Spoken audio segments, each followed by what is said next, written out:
So today, since we are in the midst of a war, I'm going to talk about the parameters of war and halacha. Let's start off with the Rambam. The Rambam says, and I'll read it, Ein hamelech nilcham tchila elo milchemes mitzvah. A king does not wage war, meaning on his own authority, without the Sanhedrin, let's say, or without any other consultation. The king wages war only if it's a milchemes mitzvah. If it's a mitzvah to fight this war, then the king has the mitzvah. Everybody has to go to war. The king can initiate the war all on his own. Then the Rambam says, Ve'zehu milchemes mitzvah. What's the definition of a milchemes mitzvah? And the Rambam tells us three criteria. Or not criteria, three situations. Ve'zehu milchemes mitzvah. What is considered a milchemes mitzvah? A war that we are commanded to fight. Milchemes Shivas Amim, the war against the 7 nations that Yehoshua ben Nun waged. When he liberated the land of Israel from the Canaanites. Milchemes Amalek, and the war against Amalek. Be'ezras Yisrael miyatzar shebo alehem, and coming to the aid of Israel against an enemy that has attacked it. This is in number 1. This is in Halacha Aleph, Hilchos Malachim Perek Hey Halacha Aleph. Okay? So there are 3 kinds of milchemes mitzvah. One is fighting the Canaanite nations, no longer obtains because, we cannot identify the Canaanite nations, which is interesting. Because what's his name? Abbas claims that they are the descendants of the Canaanites, which would mean that fighting the Palestinians is a milchemes mitzvah. But of course, he's absurd that he's not a descendant of the original inhabitants. Okay. It's a very ironic thing that if he thinks he's a descendant of the Canaanites, then we have a mitzvah to kill him and then to fight him. Okay. But anyway, that's number 1. Number 2 is the war against Amalek.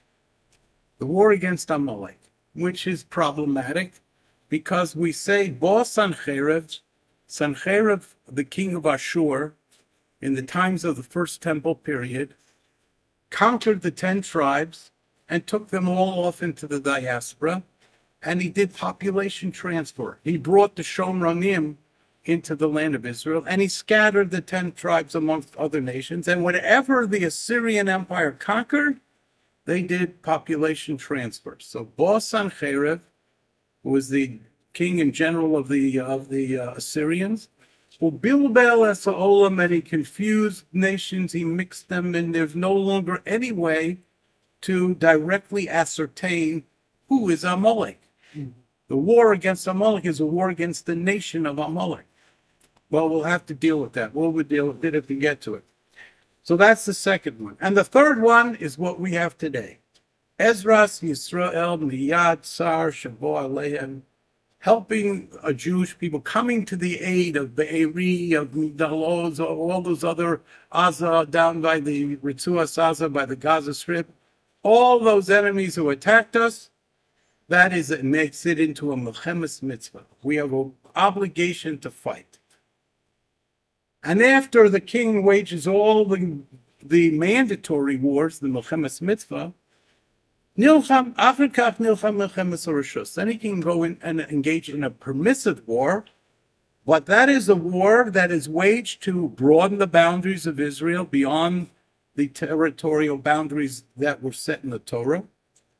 If he wants to expand the boundaries of Israel, or shenilcham im shar ha'amim ketei laharchiv, or he wages war against other nations to expand the boundaries, or laharbas kadusa v'shamo, or to add to our greatness, our aggrandizement, or to our reputation, that we are a powerful nation, and therefore he can wage these wars permissibly.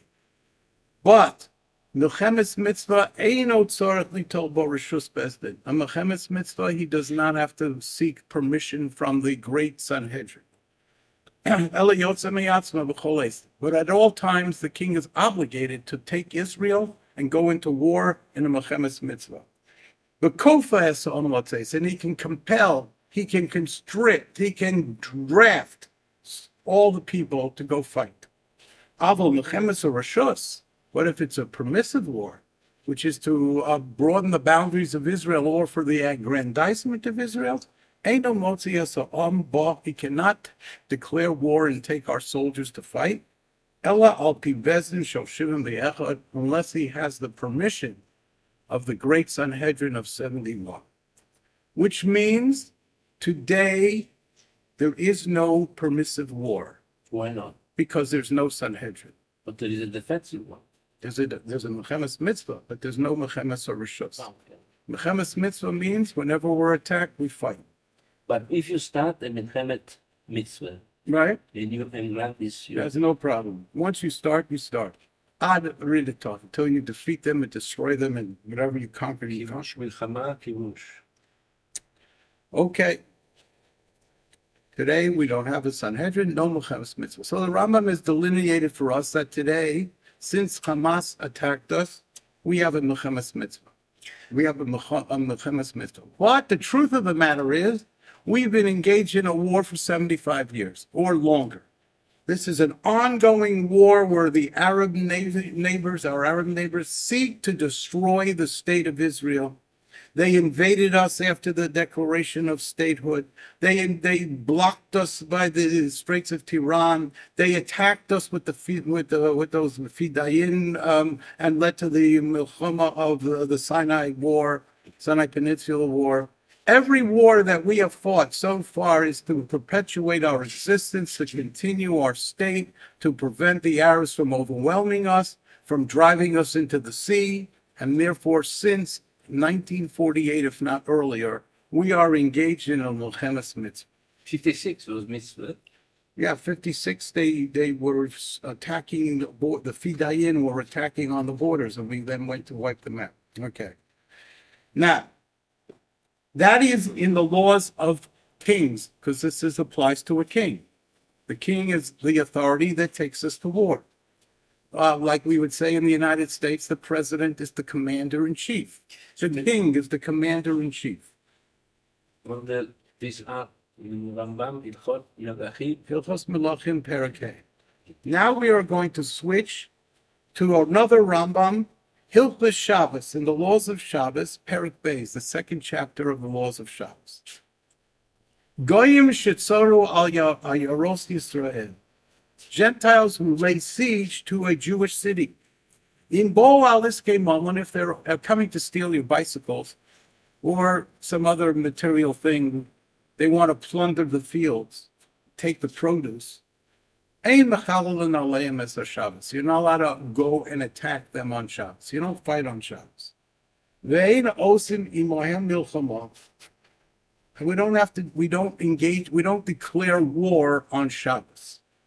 But if it's a border town, it's near the Gaza Strip, it's near Hezbollah and Lebanon.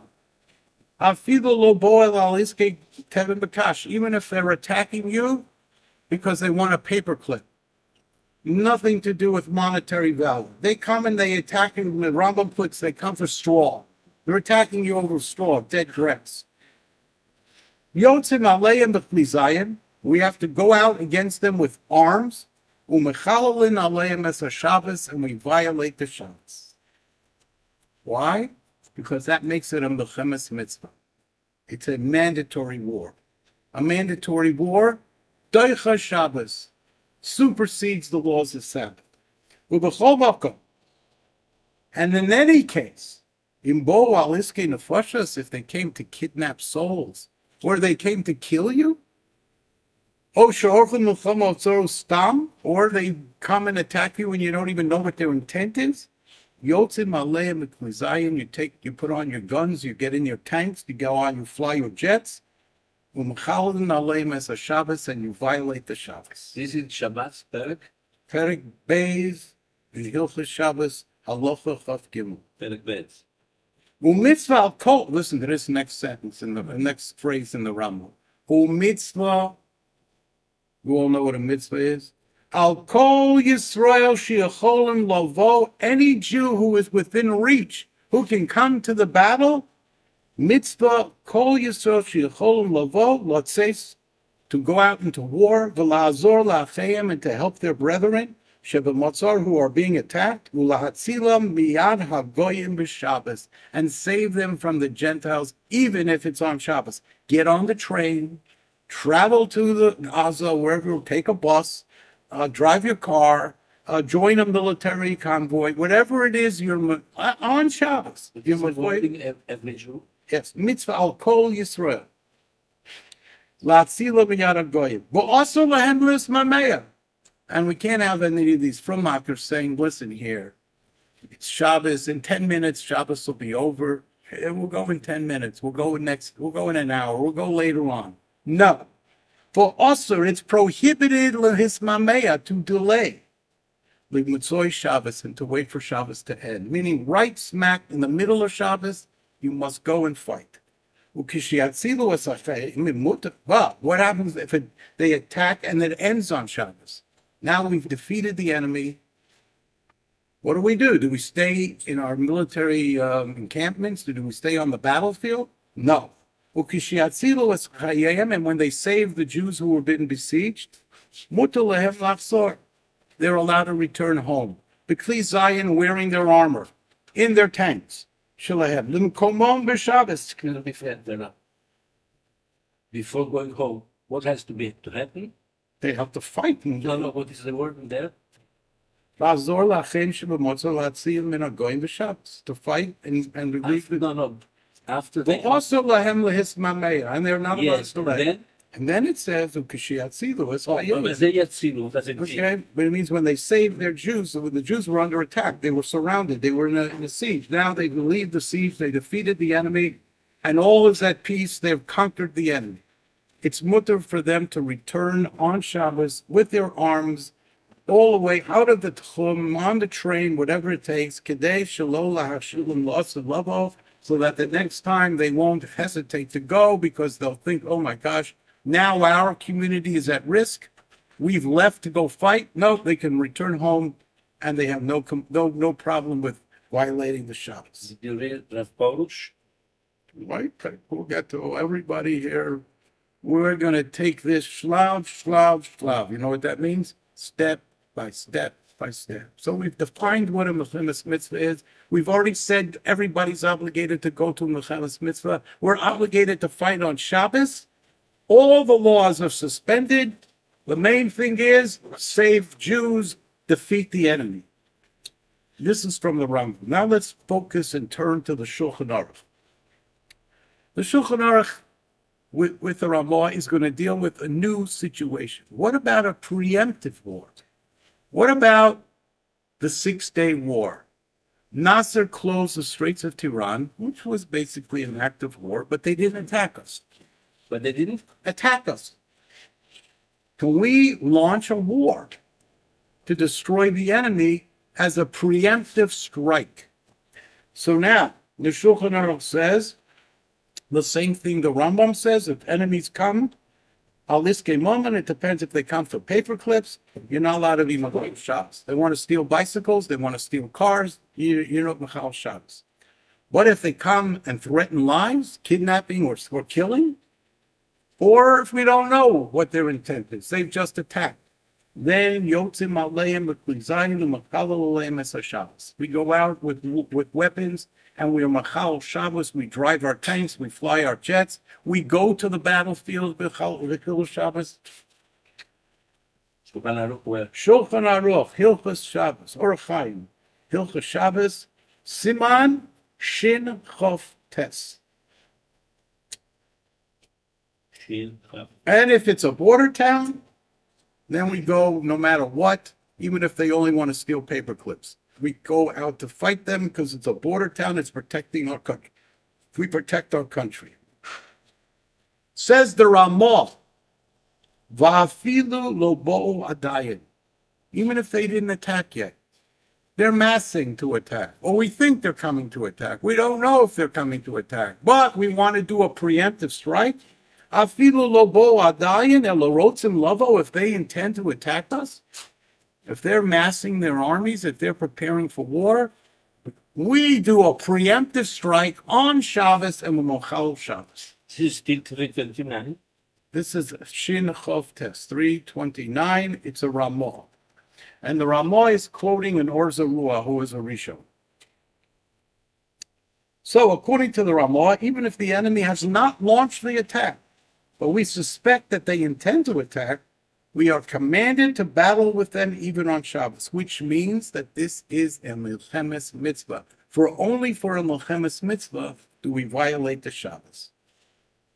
Now we know that Hamas is our sworn enemy. They have committed in their charter and in their public announcements and statements to obliterate the state of Israel, to make Palestine, as they call it, free from the river to the sea. That is a Milchemes Mitzvah. Therefore, even if we would have struck preemptively, Milchemes Mitzvah, we should have struck preemptively. Hopefully there'll be an investigation, a commission of inquiry as to the blunders of the Mossad and the blunders of the Shabak and the blunders of the High Command of the Israeli Army, and all the way up to Prime Minister, although he's less culpable than the generals and the Mossad and the Shabak. It could be Netanyahu. It could be that it will come out in the investigation that there were warnings, and Netanyahu turned to the Secret Service, to the Shabak, and he turned to the Mossad, and he asked them, are these serious concerns? And they told him no. So just like Golda Meir was let off by the Yom Kippur War, because there were warnings when she turned to Dayan and others, they told her, hey, nothing to worry about. If they did that to Netanyahu, he won't be culpable. But if he heard those warnings, and the army said those were serious and worthwhile warnings, and they all did nothing, then he'll be culpable too. But she withdrew. He didn't. Okay, right. She resigned, but he Resigned, because yes. she waited till the war was over. What? There is something about the top man taking responsibility. That's right. The puck stops here. Okay. Famous words from True. Harry S. True. Truman.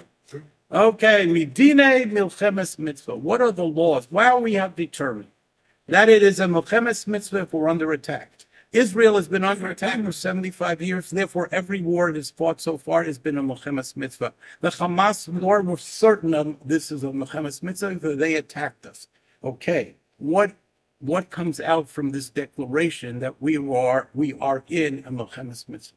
First of all, Koach HaMemshala L'Gayes B'Kfiyah. The power of the government to conscript and draft people even against their will. עוד פעם, כוח כוח הממשלה לגייס בכפייה ולשלוח למלחמה. לגייס. לגייס means to draft, conscript, force men, able-bodied men, to be in the army and to go out and fight. That's number one. Number two. This is still from? This is from the Ramat. That's me, in case you're interested. Okay. Second thing is mitzvah lehilachem afilu b'matzav shel sikun nefesh. You can't claim there's a mitzvah in the Torah v'chai b'hem v'lo sheyamas b'hem. We live by the laws of the Torah and we don't die by the laws of the Torah. I don't want to go to war. I want to be makayim v'chai b'hem. I don't want to risk my life. I want to live to do other mitzvahs v'chai b'hem. I want to live by the Torah. I don't want to die because the Torah tells me I must go fight. Is that a valid defense? Don't worry, it's not. But we'll discuss it. Yes. What about women's ceremony? Excuse me? What about women's? There's no mention of women fighting in Halacha, but we'll see. We'll get to that in a minute. The next condition of what happens if it's a Milchemes Mitzvah. The Milchemes Mitzvah Hakol Yotzim. The Rambam says, and the Gemara says, in a Milchemes Mitzvah, everybody is obligated to fight. Afilu chosan michadro, even a chosan from his groom's room when he's about to go under the chuppah, the kala michupasa, and the kala is taken from under the canopy at her wedding. and she too is conscripted. Now, women don't fight, but women can be support staff.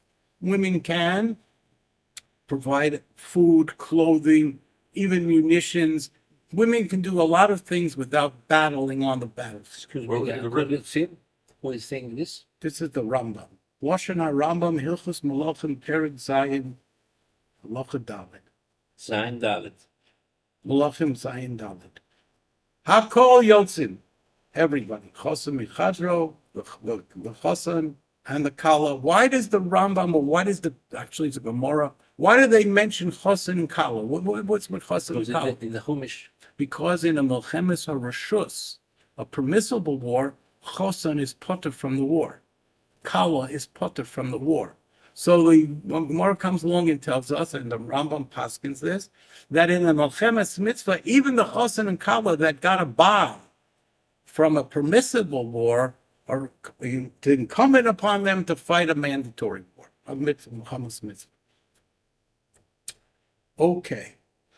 We said, How does this apply in modern day to, if you're not in Israel at that moment? you hear what it said before?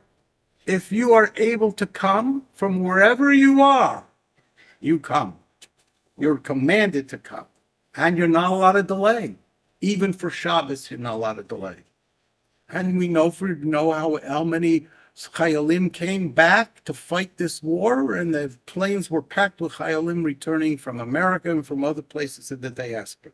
Okay, so now those were three stipulations of what is obligatory in a Melchemes Mitzvah. Now let's dissect each one of them. The first one we mentioned was the power of the government to draft and to send out to battle. This is based on a Rambam in Hilchos Melachim, in the Laws of Kings, 4th Perek, Halacha Yud. Ein mamlichim tchila. The whole purpose of crowning a king is elalasas mishpat, to enforce the rule of law. The executive branch enforces the rule of law. The king enforces the rule of law. Umilchamot, and to wage wars. This is the purpose of a king. Rambam Hilchos Melachim Halacha Perekei Halacha Beis V'Koifa Es Ha'am Lotzes, and the king has the authority to draft soldiers and force them to go into battle. So now we have Perek Bet, Halacha. Perek Hey Halacha Bet. The king has the obligation to wage the war, and the king has the authority to draft and force men to go to war. Now the question is, we've been talking about the king. What happens if there's no king? Prime Minister. There is no king. How do we know that the prime minister or the galant or whatever it is, the minister of defense, how do we know that the government, as a substitute for the king, also has these rights? So the Ramban, not the Rambam, but the Ramban, Nachmanides, on the Sefer HaMitzvahs, okay, let's just take a step back. The Rambam wrote a code of law, which he called the Mishnah Torah, the Yad HaChazaka. It has 14 sections, 14 books, and he wrote this by gleaning from all the sources. The Talmud, the Tosefta, the Safra, the Sifri, the Mechilta, every classical source, written by Tanoim, written by Amoroyim, and even some of the Gaonim. The Rambam culled all of that and classified it mitzvah by mitzvah by mitzvah. However, and as a prerequisite to doing that, he wrote a book which is called Sefer HaMitzvahs, in which he wrote 14 principles as an introduction to the book. And then he says, these 14 principles will guide me, the Rambam in how to determine what exactly are the 613 mitzvahs. Because if you took a look in the Talmud or in any other classical Jewish source, there is no mention of 613 mitzvahs, A, B, C, D, 1, 2, 3, 4, 5. You have to cull it out of the Talmud, basically. Where does Rashi extrapolate Taryag mitzvah Shamati? Okay, because the Gemara says there's Taryag mitzvahs, but the Gemara doesn't identify them. Okay. Doesn't identify. Okay, the Gemara is here and there. It'll tell you this is a mitzvah, that's a mitzvah, but never classified, never collected in one space, in one place to tell you. The Rambam collected them all and classified them, and that's why he wrote the Sefer HaMitzvahs. First thing I'm going to do before I write my code and detail for you all of the pratim, all of the details of the mitzvah, I'm going to write an outline which is called the Sefer HaMitzvahs, and I'm going to list all the 613 mitzvahs which I'm going to deal with in my code.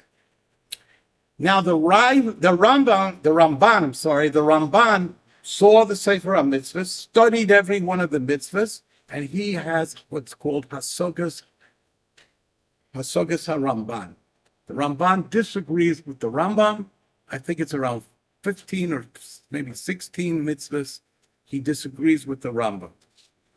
One of the things he writes in his emendations to the Sefer HaMitzvahs, it's called Hasogas HaRamban. He says as follows. Mitzvah al HaMelech. We're talking about a Mechemes mitzvah. The mitzvah is on the king, but not limited to the king. O al HaShofet. Or if it was a judge who was leading the people. O Misha Ombreshuso, whoever has the authority to lead the nation. Lahotziyam latzava, to take men who are obligated to go in battle and to take them into battle. So it's not just the king. It could be a shofet. It could be Misha Ombreshuso, whoever has the authority of the people, whoever's elected, whoever's appointed, whoever seizes that authority. Even if it's not democratically accomplished, but he's in control of the people, he is the one that has the mitzvah to draft everybody and take them into war. What is his word about this? What is his word? This is in the Word. What are his? How is his wording this idea? Oh, shemitzvah al hamelech o al hashofet o al misha omer shuto lahotziyam latzava. Mishe. That's a quote. O mi shaha'om birshuto lahotziyam latzava. Okay, the Ramban says this, which means even if there's no king, if there's a governmental authority, it's a mechemes mitzvah. The government has the right to draft, and the government has the mitzvah to take us all out to war. The Meiri in Sanhedrin Daf Nun Beis, the Meiri was a Rishon who wrote a parish on Shas, basically. And he writes on the Daf in Sanhedrin Nun Hey Omid Beis as follows. Umikol mokom, dine hamalchus kayomim b'chol zman. The laws that pertain to the king are operative throughout time. Meaning, even if there's no king, for certainly in the days of the Meiri, medieval times, there were no kings in Israel. But he says the din of Malchus, the authority of a king, kayomim b'chol zman, af b'chol dor v'dor, and also in every single generation.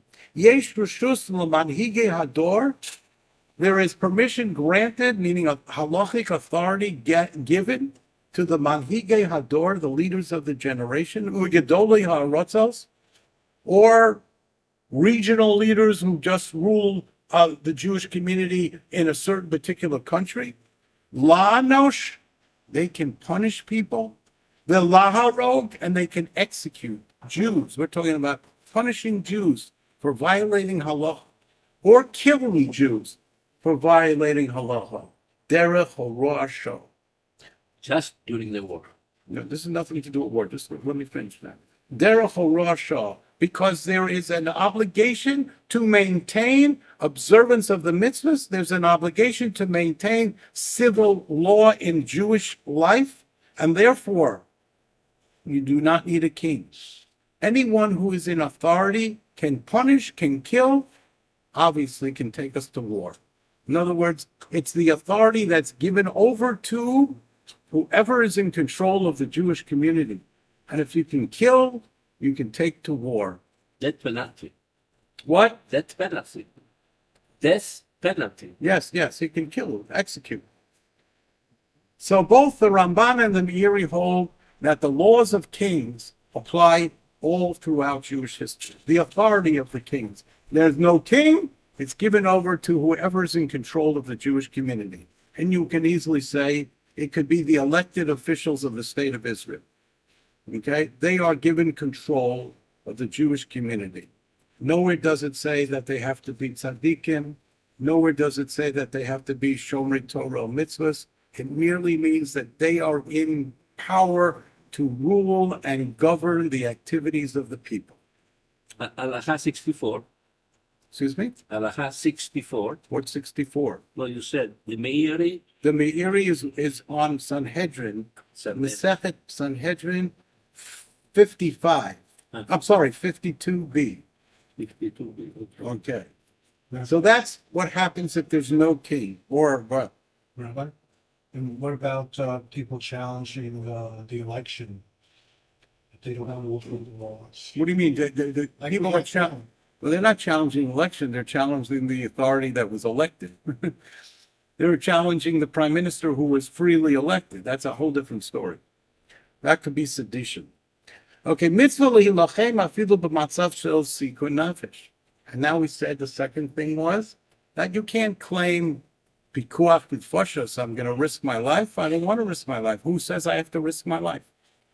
So the Rambam in Hilchos Malachim Perakei, again Halacha Aleph, says as follows. We may have said this already. I'm going to mention it again. V'achar kach, after the king finishes all mandatory wars, nilcham milchemes harishus. He can wage a war, a permissive war, and we said that that was a war for the expansion of the territorial limits of Israel, or to aggrandize our people and to make our name and our reputation awesome. He can wage permissible wars. Lebanon. Right? David HaMelech waged permissible wars. In fact is, we have a din. The din is that kibush rabim shemo kibush. If the majority of Israel goes out to war and they conquer Lebanon, they can incorporate that into the boundaries of Israel, and the laws of Shemitah and Truma and Maisa would apply. The problem was, in the time of David HaMelech, instead of conquering the pockets of Canaanite tribes that remained in the land of Israel, he decided to go out and fight Edom, Moab, Syria, Aram. He fought all the neighboring nations and conquered them. But that kibush was a kibush yochid. That was considered a private conquest. The laws of Shemitah, Yovel, Truma, Meiser do not apply there midoraisa, because David first should have eradicated the pockets of Canaanite nations that remained within the territorial boundaries of Israel, and therefore those lands became subject to Trumas and Meisers only midorabanan, only rabbinically. What? And there are some areas in Midrash Israel today that were not in biblical Israel. Correct. Elat. That in those areas, during the laws of Shemitah and Yom. Oh, you have raised a major issue. What do the Haredim do during the years of during the Shemitah, where they do not hold from the Heter Mechira? You know what the Heter Mechira is? They sell. The Jewish farmers can sell their lands to an Arab, to a Gentile, to a Christian. It makes no difference to who, as long as he's not Jewish. And for 1 year, and during that period of time, since it's owned by a Gentile, the laws of Shemitah do not apply. That's the basis of the Heter Mechira. Now, of course, people challenge the right to sell land to a goy because it says lo suchanein. The Torah says, do not. What does lo sichanein mean? Lo titein lahem chaniya bo'oretz. Do not give them residency or occupation of the land of Israel. It's a lav. It's a negative of mitzvah. We are not allowed to sell land to a Gentile. By the way, when the Rambam lists that Isser, he says, litz misus, in perpetuity. We'll get into that in a moment. So what does that mean? Because if you let's say you sell it to them for a week. 1 week, are they coming here and camping and settling and occupying our land? No. In a week, it's over. Goodbye, Charlie. It's almost like a rental. Okay? It's not really a sale. You can't, if you sell it for a week, there's no problem. What happens if you sell it for a month? What happens if you sell it for a year? Is that really giving them encampment? Don't they know that after the year, we take it back and we destroy their home and we throw them off the land? Is that giving them encampment in Israel? That became a major debate between those who support the Heta Mechira and those who are opposed to the Heta Mechira. Further complicating this issue is what happens if you buy Yevul Nachri, if you buy Arab produce during the Shemitah year. What do you think happens? Every Shemitah, exponentially, the Haredi community grows.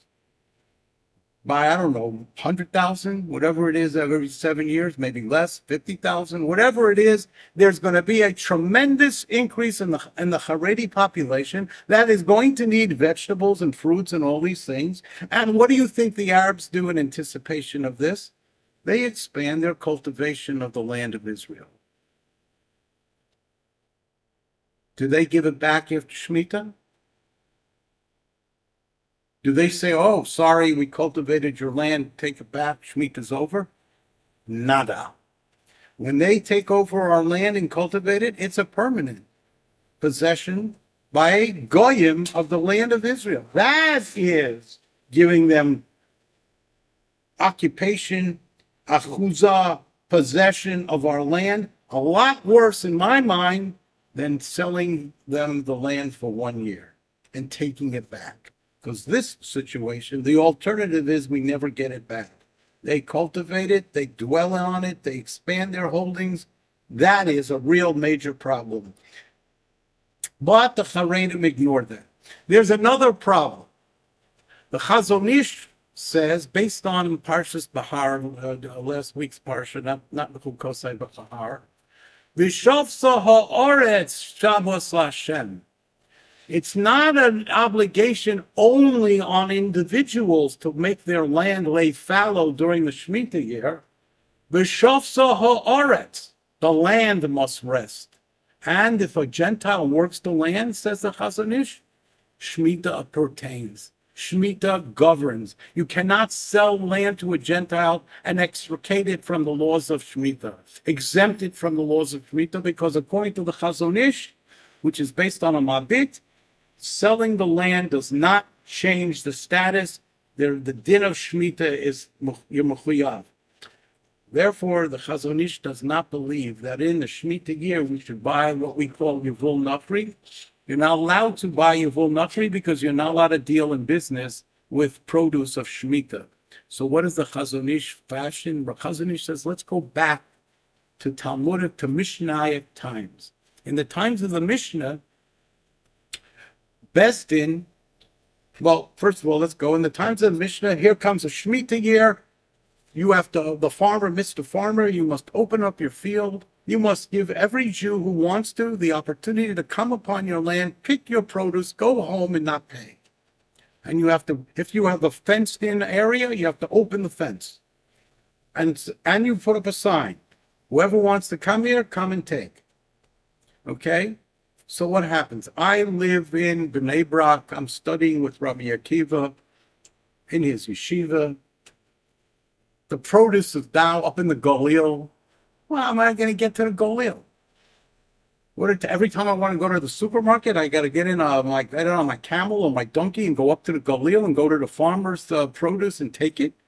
Nothing's coming to the marketplace because you're not allowed to deal with it in the produce of Shemitah. There's no business in the produce of Shemitah. So what am I going to do? I'm living here in Bnei Brak, and the farm is way up there near Haifa. The farm is near a place in Tula. The farm is in all parts of Israel. How do I get to the produce? So, in the time of the Mishnah, the Sanhedrin basically started what they called Utsar Bezdin. Bezdin would go to every farmer, or the farmer would come to Bezdin, and Bezdin would say to the farmer, listen here, we want to engage your services to harvest your own crops, because they're really not your crops. They belong to the people. They're hefker, they're owners. So we want you to work your farm. We want you to raise your produce, and you know it's hefker. So what we'll do is we'll pay you to do all the labor. We'll pay you to package it. We'll pay you to ship it. We'll pay you to market it. But we won't pay you for the produce itself. The produce itself is free. Everything else you do, we'll pay you for. That's Otzer Bestin. That is the theory of Otzer Bestin. The Chazon Ish says that we go back to Mishnaic times. We set up a process of Otzer Bestin, and that's what we do during the Shemitah year. One of the major problems with that effort is that somehow the price rises. The produce is free, the labor is the same, and yet the price goes up. Why? Because whenever, from people get their hands on things, I hate to say this, somehow the price goes up. The real estate goes up, the stores raise the prices around the Yom Tov time for the meat that costs them the same every year, and the fish, everything starts going up. Unfortunately, that's what happens in Otzer Bestin.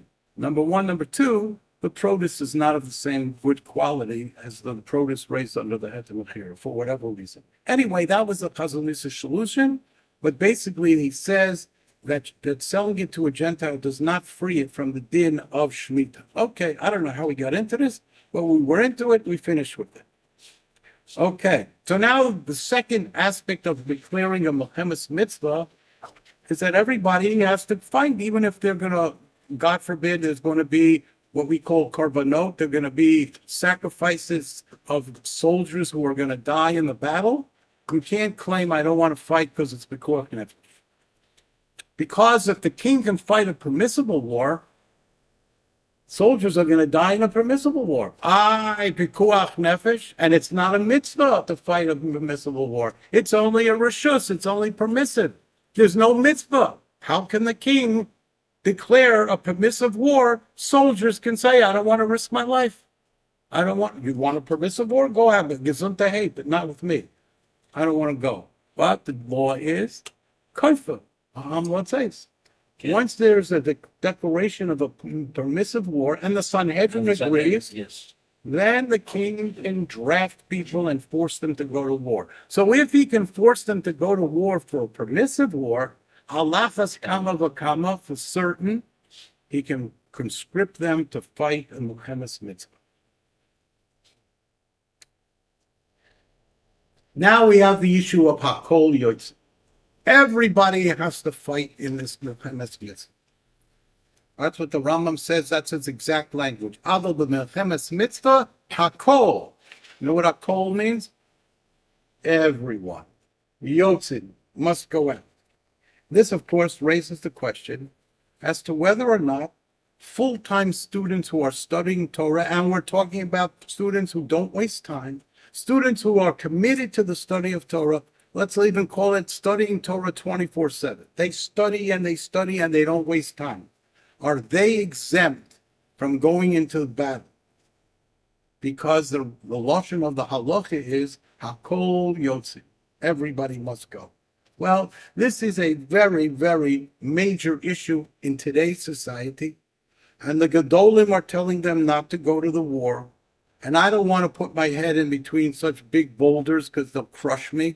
I will just tell you my own personal opinion. But I am not halachically, I cannot bind anybody with halacha. My personal opinion is the halacha says clearly hakol, it means hakol. Okay? Nowhere, not in the Rambam, not in the Rosh, not in the Rif, not in the Shulchan Aruch, not in any of the Gedolei HaPoskim, which means the great decisors of Jewish law throughout the generations, does it say that if you're studying Torah, you do not fight a Mechemes mitzvah. I'll leave that to your rabbi's direction as to what you think is appropriate. Now I want to change focus a minute here and switch to the subject which is bearing on what we're talking about, but it's a side issue. The beautiful captive woman. The Chumash says in Parshas Kiseitze, it's in chapter 21 of Devarim, and I'm going to read the Chumash. When you go out to war against an enemy, when God delivers the enemy into your hands and you capture a captive. And in this captivity, you've captured many. You see a woman Esha sifas toar, a woman who is beautiful. V'choshachta bo, and you lust for her, you want her. V'lokachta l'chol isha, and you take her for the purpose of marrying her. V'hevesel tov beisecha, you must bring her into your home. V'gilcha es rosha, and you must shave off her hair. But this is the same. V'asasa sipaneha, and you make her grow her nails long, which is considered in the times of the Chumash, l'navelo, to make her less beautiful in your eyes. You take off the clothing that she adorned herself with when she accompanied her enemy, the enemy army, her Gentile army into battle. They used to dress up in case they got captured. They wanted to be alluring in the eyes of the captor, who would save their lives or save them from slavery. So they dressed up alluringly. Take off that clothing or make her take it off. And she should sit in your house and mourn and cry over the loss of her family, because now she is a captive in the land of Israel. And she has to mourn and cry over her loss of her mother and father for a month. That's okay. And after that, Tavo Aleha, you can have relations with her, will be alto, and she can become your wife. You must marry her. And if you don't marry her, after this whole process, you want to get rid of the shiksa? You must send her free. You can't sell her into slavery. You can't keep her as a maidservant. You must give her her freedom. You're not allowed to even sell her. You're not allowed to work her hard. Because you afflicted her when you captured her and when you sat her down to mourn her parents. Okay, so therefore, this is the din of what's called Yifas Toar, the beautiful captive woman. Now, Rashi says here on the pasuk, Kiseitze la milchama, this is Devarim 21, Chaf Aleph, when you go out to war, Rashi says, what kind of war are we talking about? Are we talking about a Milchemes Mitzvah, or are we talking about a Milchemes Harashos? Are we talking about an obligatory war, or are we talking about a permissive war? Says Rashi, we're talking about a permissive war. Why? Because if it was an obligatory war, we would be obligated to kill her. We don't take captives in an obligatory war. Lo sechayeh kol neshama. You do not leave anyone alive. This is Shebemilchemes Eretz Yisrael, ein lomar b'shavisa shivya. There is no such thing as taking a captive. this is where This is Rashi. Sharei kvar nemar lo sechayeh kol neshama. Do not leave anyone alive. So now Rashi's telling us this is where in the Chumash, yes where Devarim Perek Chaf Aleph, it's in Parshas Kitise. Kiseitze, the first pasuk in Kiseitze, But Kitise, so the first Rashi in but Kiseitze. the Kitise is Milchemes Rashul. That's what Rashi is telling us. Ah, Rashi is defining it as a Milchemes or Rishus because in a Milchemes Mitzvah there are no captives. You can't take a captive woman because you got to kill them all. So if you have to kill the enemy, you can't take a captive woman, according to Rashi. Eshes, Rashi says, even if she's married, even if she was married to a Gentile, you can take her, you go through this process, and you can marry her. You don't have to get her husband to divorce her. There is no Kiddushin by Gentiles. There is only common law marriage by Gentiles, because there's no sanctity to their you marriage. can marry her You can marry. in Milchemes Mitzvah. No, we're talking about Mechemes or Rishus. Ah, okay. Okay, we'll see. Hold on. We're all so far, Rashi has told us, all of this is talking about a Mechemes or Rishus, a permissible war. Lo kachta l'chol leisha, and you can take her for a wife. How come? Lo dibra Torah ela keneged yetzer hara. The Torah is only addressing the evil inclination. She'im ein HaKadosh Baruch Hu matira, because if the Torah of Hashem did not say she was permissible to you, you'll marry her anyway. That's how strong the allure is, the desire, the cheshek for this woman, because she's beautiful, at least in your eyes. And if she's beautiful in your eyes, you'll disregard the Torah. Therefore, the Torah comes along and says, hold on a minute, we'll say it's okay. We'll blink. We'll dispense with what we would normally say is an immoral act, an act that is prohibited. In this case, we're going to give you dispensation, and and we're going to allow you to perform this ritual of bringing her into the house, taking off her fancy clothes, shaving her head, making her grow, making her sit there and mourn her family, and then you can have her. This is the second time.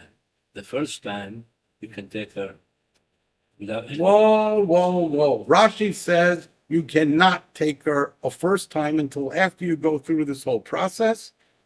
That's what Rashi says. Isn't that a problem? You might be under risk. Oh, okay, so the Rambam disagrees with Rashi and other Rishonim. So we'll get to the Rambam. Rashi says this whole process is in a permissible war, and the whole process is you can only cohabit with this woman after you go through this whole process of the month of mourning and all these other details. The Rambam in Hilchos Malachim Perek Ches, Halacha Aleph, Chalutzei Tzava, the vanguard, the Marines, Kishichnusu b'gvul ha'akum, when they penetrate the boundaries of a nation, a Gentile nation, the Yichbishum, and they conquer it, V'yoshvu mehem, and they take captives. They take captives from the battle. And we conquered them, so we conquered we take their captives. Mutar lehem lechol nevelos b'treifos.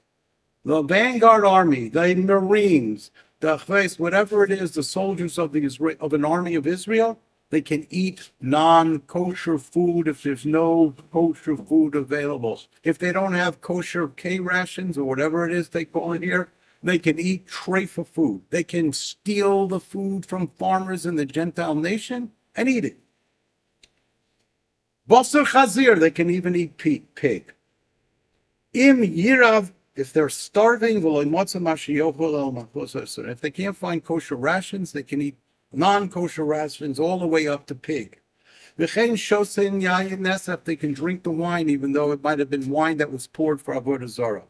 And we learn this out of a drasha from the pasuk, and the Rambam gives us the pasuk. B'chein, says the Rambam in Halacha Beis, Hilchos Malachim Perek Ches Halacha Beis. B'chein boel isha b'giyusa. You can consort with a woman who is not Jewish, a captive. Im tokfo yitzro. If his desire has overcome him, he cannot control himself. The soldier on the battlefield can sleep with a woman.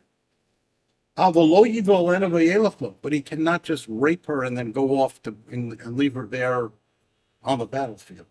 So he must take her home with him. Shenemar, as it says in the pasuk, you will see in captivity a beautiful woman. He cannot live with her a second time until he marries her.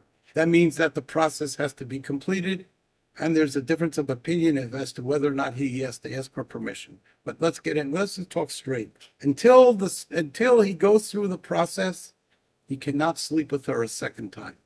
On the battlefield, he can rape her. But after that, he cannot. Ein Eishes Yifas Toar, the beautiful captive woman is not permissible. Ela b'shas hashivya, only at the moment that you capture her. Shenema v'reisa b'shivya, you have to see her in the captivity. It has to be at the time that you're capturing her. Bein b'sula, whether she be a virgin. Bein b'ula, whether she be not a virgin. Bein eishesish, whether she be married to a Gentile. She'ein ishus la'akim, because there is no such thing as a sanctified marriage when it comes to a Gentile. V'choshakta, and you lust for her. Afal pi she'eina yofa. Even if everybody else says, what a disgusting shiksa. She looks terrible. Why would this guy want a shiksa that looks like that? It makes no difference what other people think. If in your eyes she's desirous, she's a beautiful captive woman, as long as you go through the halachic process. This is what they did. Wait. No, they raped her over and over and over again, and one after another. Okay. This is one person, one time, and then you have to treat her well. We'll see. HaKohen mutar b'yifas toar. If a Kohen is in the battlefield, he's the soldier, because everybody had to go out. Mutter b'yifas toar.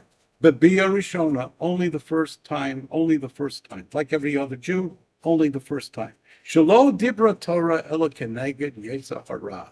For the Torah is only making these accommodations to foil the evil inclination.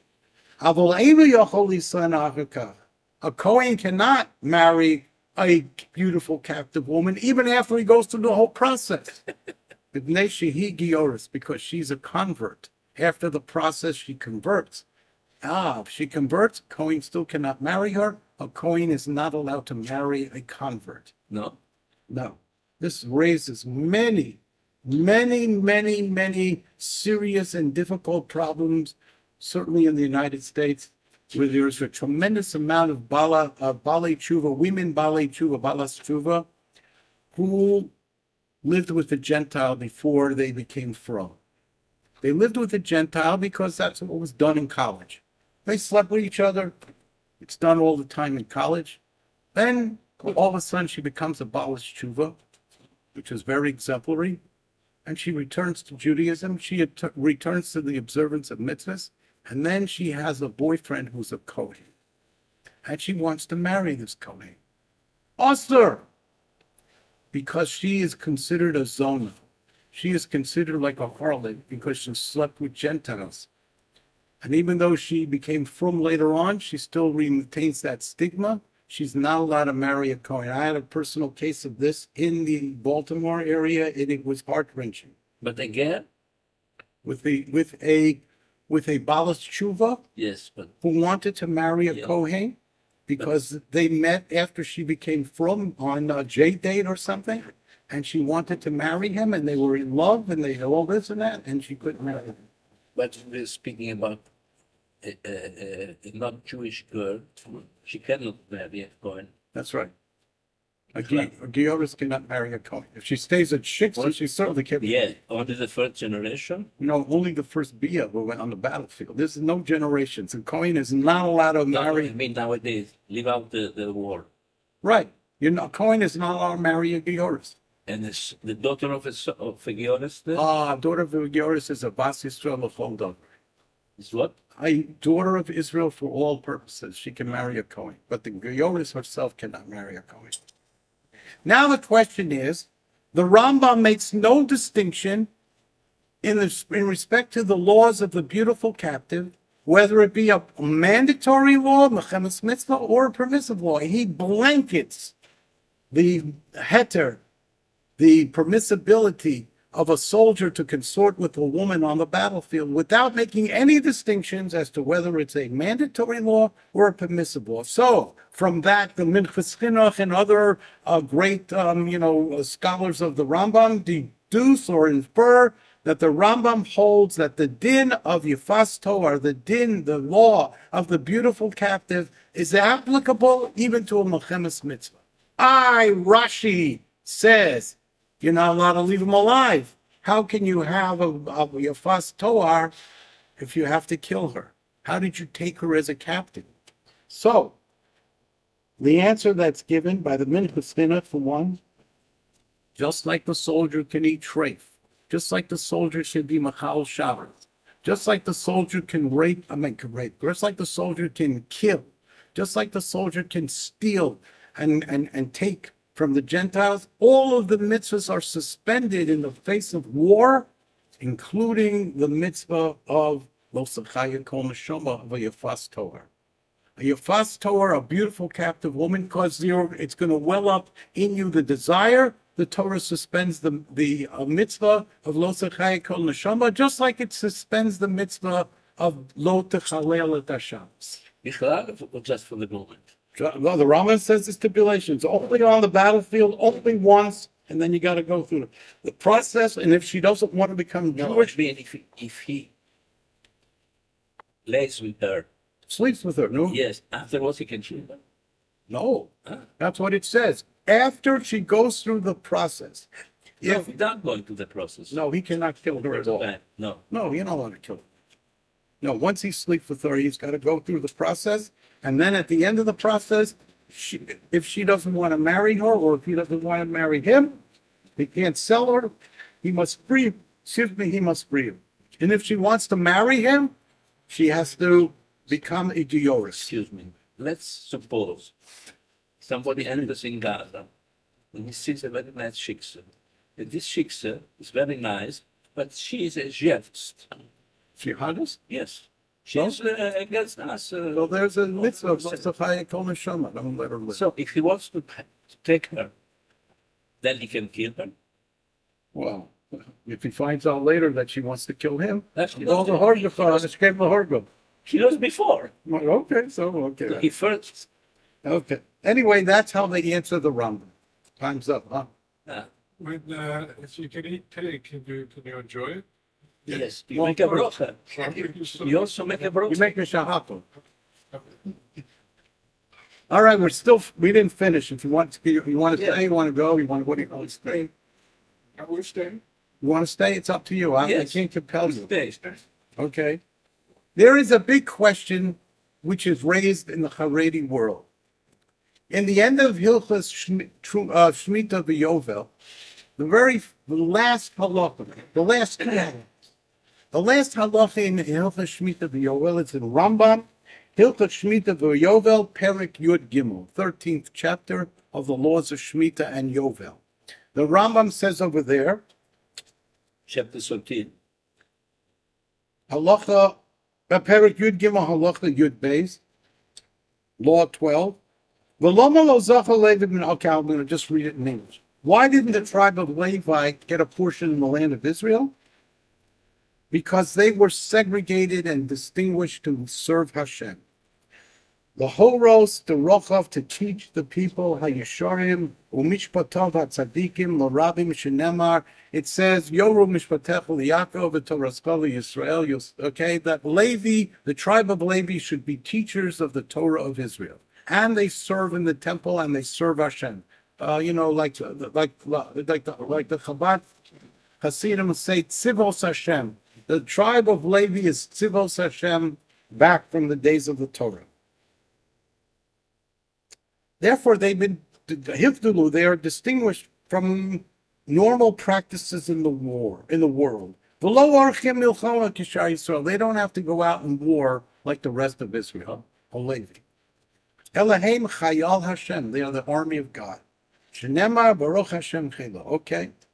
Now, what about somebody who wants to be like a Levi? Meaning what? I don't want to work. I want to study Torah day and night, 24/7. V'lo shevet bilvad, not just the Levites. Elo kol ish v'ish, mikol bo'ei olam, every single individual from all walks of life. Asher nodva rucho, which his heart moves him. Vehivinu midaito, and he understands from his own knowledge, lahavdil, to segregate himself from the rest of the Jewish people. Lamod lefnei Hashem l'shoso, and he only wants to serve God, and he only wants to learn Torah v'lovdo l'deas Hashem. Halo yosher, v'holach yosher, and of course it's talking about where he is honest and straight. Kamosha also Elokim, like God wants him to do, and he doesn't work. Porak mitzavoro ol cheshbonos rabim, and he casts off the yoke of all kinds of considerations. Harezen is kadesh kodesh kadoshim. He is holy of holies. He volunteers to live a meager, austere life dedicated to Torah and to study and to service of Hashem. He is the holy of the holies. God will provide for him somehow.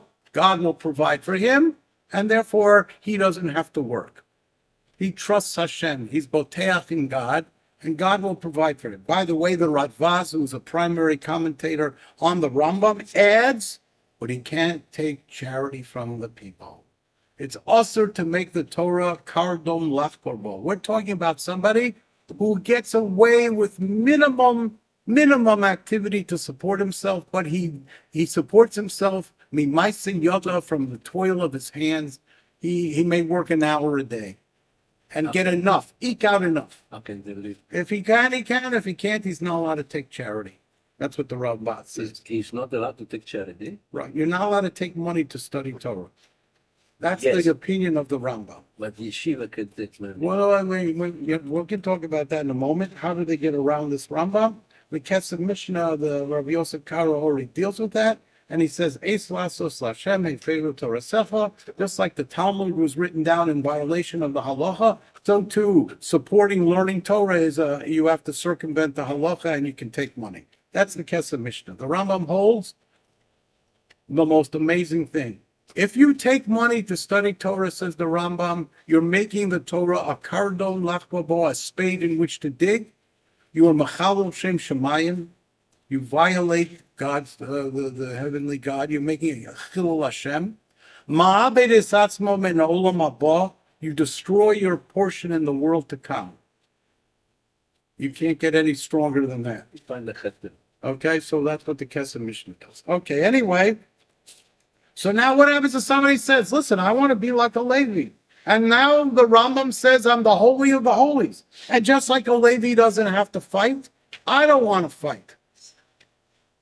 I don't want to go to war. No, why not? Okay, I'm going to make myself like a Levi. I'm going to study Torah day and night. Can I get Meiser Levi? Meiser Rishon? Can I go and say, listen here, the Torah says that we give 10% of our produce to a Levi. You know what? I made myself into a Levi. Give me Meiser Rishon. You know, the Torah says that a Levi doesn't have to do the mitzvah of Pidyon HaBen. He doesn't have to redeem his firstborn son by paying the Kohen because he's part of the tribe of the Kahuna. He's exempt from Pidyon HaBen, from redeeming his son. Exempt from Kohen is exempt. Can a guy who says, I want to be like a Levi, okay, I'm not going to do Pidyon HaBen. I'm going to be like a Levi. A person says, you know what, I'm a Ger Tzedek. And the reason why the Levium don't get any chelik in Eretz Yisrael is because they're busy serving Hashem. Well, I'm serving Hashem just like a Levi. I made myself into a Levi. Rega, can I go over and say, oh, I want a portion in the Orei HaLevium because I'm just like a Levi. I don't have a NACHLAOT because I'm a Ger Tzedek. I'm a righteous convert. I don't have a portion in Israel. You know what? Well, no sweat. I'll go to the cities of the Levium and I'll take the part because I made myself into a Levi. You cannot do that. So what do we see? We see that if you want to adopt strictures and order your life in service to Hashem like a Levi, of course you can do that. But if you can't demand the rights of a Levi, you can't say, well, I'm going to make myself into a Levi and I'm not going to go to war. You can't do that because you can only adopt strictures, meaning chumras, obligations that the Levi follows in the modality that he lives his life, austere, dedicated service to Hashem, Torah study, Torah teaching. That you can do, and you can become a holy man, but you can't demand the rights of a Levi. You can't say, I don't want to go to the army because now I made myself into a Levi. Okay. We have one more section to cover. We'll cover it next week.